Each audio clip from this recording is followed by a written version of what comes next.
Hi guys, let's learn another Korean grammar. 으세요, 세요 grammar. This grammar is a polite imperative ending and it is used for request, suggest, or command politely. Actually, this grammar means please do something. Okay, now how we can use this? Verb stem plus 으세요 or 세요.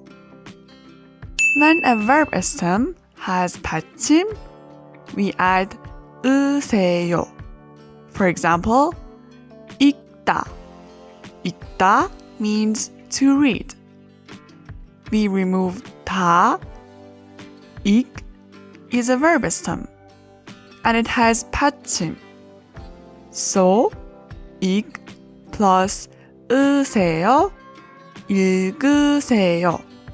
읽으세요 means please read. When verb stem has no 받침, we add 세요. For example, 가다. 가다 means to go. We remove 다. There is no 받침. 가 plus 세요, 가세요. 가세요 means please go. Tip number 1. There is a really important tip about this grammar.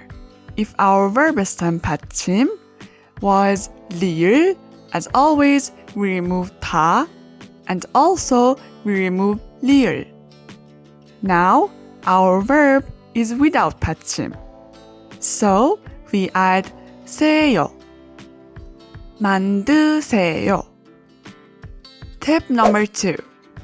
This grammar is used to show respect on the part of the speaker for the subject of the sentence. For example, 선생님이 너무 친절하세요. The teacher is so kind. Let's see some examples and find out how today's grammar is used. 열심히 운동하세요. Please exercise hard. 운동하다. 운동하 has no 받침.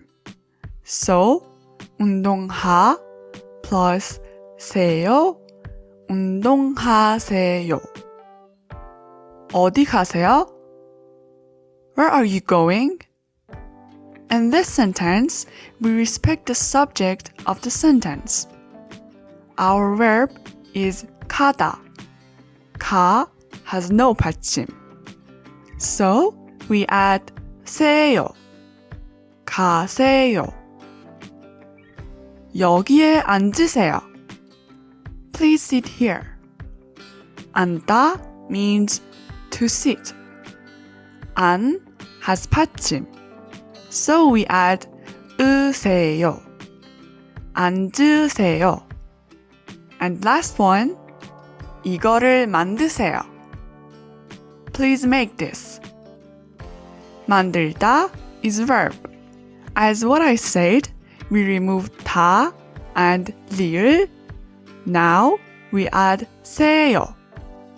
만드세요. Okay guys, that was 으세요, 세요 grammar. Thank you for watching.